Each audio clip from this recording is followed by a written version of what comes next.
प्रेम पत्र राधा स्वामी भाग चौथा प्रकार छठवां। कुटुंबी मौत के वक्त मालिक के नाम की याद दिलाते हैं, लेकिन जबकि उम्र भर धन और स्त्री वगैरह में फंसे रहे तो उस वक्त मालिक का नाम कैसे याद आ सकता है। इस वास्ते जीते जी मालिक का नाम लेना और उनके चरणों में प्रीत और प्रतीत बढ़ाना मुनासिब है। सब मुल्कों में और सब कौमों में दस्तूर है कि मौत के वक्त कुटुंबी और दोस्त आशना और पुरोहित और पंडित और भीख और पादरी और मौलवी जो मौजूद होवे सब मिलकर मरने वाले से यही कहते हैं कि अब कुटुंब परिवार और धन माल का मोह छोड़कर अपना चित्त मालिक के चरणों में लगाओ और नाम लो, और साफ ये कहते हैं कि इस वक्त हमारी तरफ तवज्जो मत करो। इससे साफ जाहिर है कि आखिर वक्त का सहाय और मददगार सिवाय मालिक के और कोई नहीं समझा जाता है, और दुनिया और दुनियादारों की तरफ आखिर वक्त पर तवज्जो लाने से मरने वाले का बहुत नुकसान होता है। लेकिन गौर का मुकाम है कि जो कोई उम्र भर कुटुंब परिवार और धन माल का संग और उन्हीं में प्रीत करता रहा, तो आखिर वक्त पर जबकि अंग अंग और रग रग में से जान निकलकर ऊपर यानी सिर की तरफ खिंचेगी, किस तरह सबका मोह यकायक छूटकर मालिक के चरणों में भाव और प्यार पैदा हो सकता है। जाहिर है कि मरने वाला माफिक कहने सब लोगों के जो किसी कदर होश रहा तो नाम लेता है, लेकिन दिल पर उसके दुनिया और देह और कुटुंब परिवार के छोड़ने का सख्त सदमा गुजरता है, जिसका हाल और कोई नहीं जान सकता। इस वास्ते संत फरमाते हैं कि हर एक शख्स को,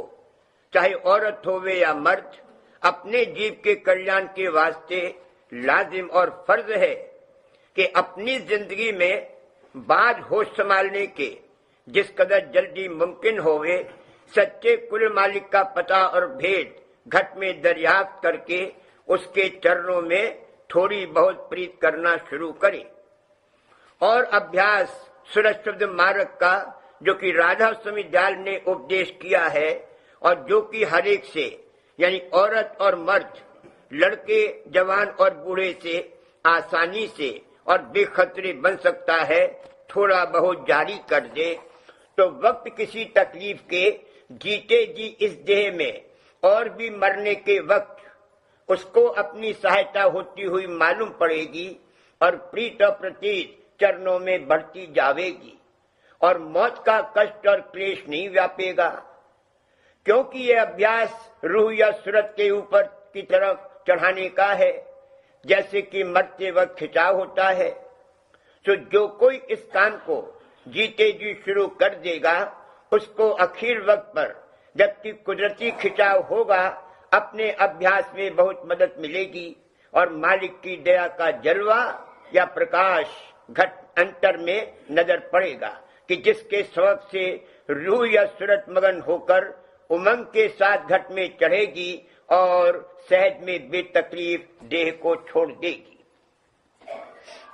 मालूम होवे कि कुल मालिक राधा स्वामी दयाल और उनके भेजे हुए संतों ने जो अभ्यास जारी फरमाया उसका मतलब यही है कि जैसे सूरत रूह मरने के वक्त अंग अंग से खिंचकर मस्तक की तरफ चलती और चढ़ती है, और जब पुतली आंख की चढ़ जाती है या उलट जाती है उस वक्त देह का त्याग हो जाता है, तो उसी तरह अभ्यास करके खिंचाव और सिमटाव और चढ़ाव सूरत का आहिस्ते आहिस्ते रोजमर्रा होता जाता है, और जिस कदर ये कार्रवाई दुरुस्त बनती जाती है उसी कदर सूरत के सिमटाव और चढ़ाई का रस और आनंद अंतर में मिलता जाता है,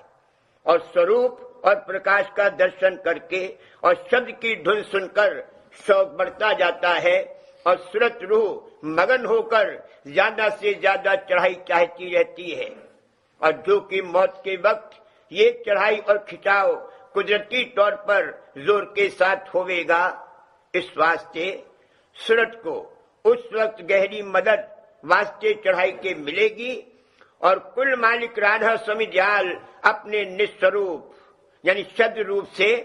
और सदगुरु दीन दयाल अपने सूक्ष्म स्वरूप से दर्शन देकर सूरत को निहायत प्यार से अपनी गोद में बैठाकर ऊंचे और सुख स्थान में ले जाकर बादशाह देवेंगे।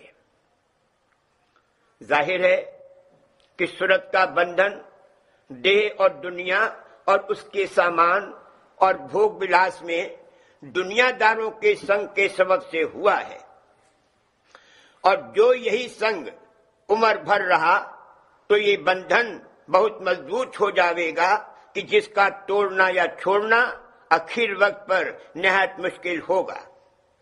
और जो कि काल सब बंधनों को तोड़कर सूरत को देह में से निकालेगा,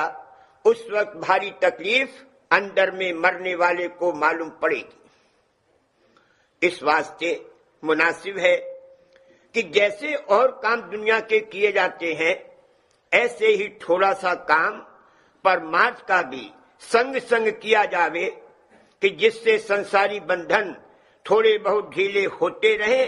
और मालिक के चरणों में प्रीत और प्रतीत पैदा होकर आहिस्ते आहिस्ते बढ़ती जावे और आखिर वक्त पर मौत का कष्ट और क्लेश कम व्यापे या बिल्कुल नहीं मालूम होवे और बजाय उसके अंतर में किसी कदर रस और आनंद मिलेगा और आइंदे को सुख स्थान में बासा पावेगा। जबकि ये बात साबित है कि भारी दुख और तकलीफ और चिंता और भी मौत के वक्त कोई शख्स किसी का सहाई और मददगार नहीं हो सकता, फिर जीवों को लाजिम पड़ा कि जीते जी सच्चे सहाई और मददगार का खोज करके उसका सच्चा और पूरा आसरा और भरोसा धारण करें और ऐसा सच्चा और पूरा सहाई और मददगार सिवाय कुल मालिक राधा स्वामी दयाल के दूसरा नहीं हो सकता। इस वास्ते उनके धाम और चरणों का भेद लेकर जो जुगत चलने की उन्होंने बताई है, उसका साधन शुरू करके उनके चरणों की शरण मजबूत करें तो जीते जी उनकी दया की नजर और परख आवेगी और फिर प्रीत और प्रतीत भी बढ़ती जावेगी। इस तरह कार्य जीव का दुरुस्त बन जावेगा। अकलमंद और विचारवान जीवों को मुनासिब है कि जो काम उनको आखिर में करना पड़ेगा, उसको पहले ही से आहिस्ते आहिस्ते करना शुरू करें। यानी जैसे उनके कुटुंबी उनसे आखिर वक्त पर अपना मोह तोड़ते हैं और उनसे भी मोह तोड़ने को कहते हैं और ये समझौती देते हैं कि अब मालिक के चरणों में चित्त लगाओ, तो चाहिए कि पहले ही से एहतियात करें कि गहरा बंधन किसी में न होवे और मालिक के चरणों में थोड़ा बहुत प्यार और भाव पैदा करके उसको आहिस्ते आहिस्ते बढ़ाते जावें तो तकलीफ से बचाव मुमकिन है। और जो ऐसा नहीं करेंगे तो आखिर वक्त पर भारी सदमा और झटका सहना पड़ेगा और अपनी जिंदगी के स्वभाव और वासना के माफिक फिर देह धारण करके और उन्हीं बंधनों में गिरफ्तार होकर बारंबार उसी किस्म के दुख सुख और तकलीफें सहनी पड़ेंगी। ये दुख और तकलीफें सिर्फ संतों के सत्संग और उनकी वाणी के समझ समझ कर पाठ करने से और भी उनकी जुक्ति के अभ्यास से दूर हो सकती है। इस वास्ते हर एक को जो अपना बचाव और आराम चाहे, राधा स्वामी दयाल के सत्संग में जहां सुरक्षित मार्ग का अभ्यास इस वक्त में जारी है,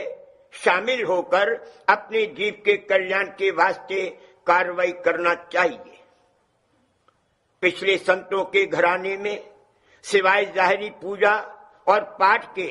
कोई अंतर की कार्रवाई जारी नहीं है और न उसके भेद और अभ्यास की युक्ति से कोई वाकिफ नजर आता है।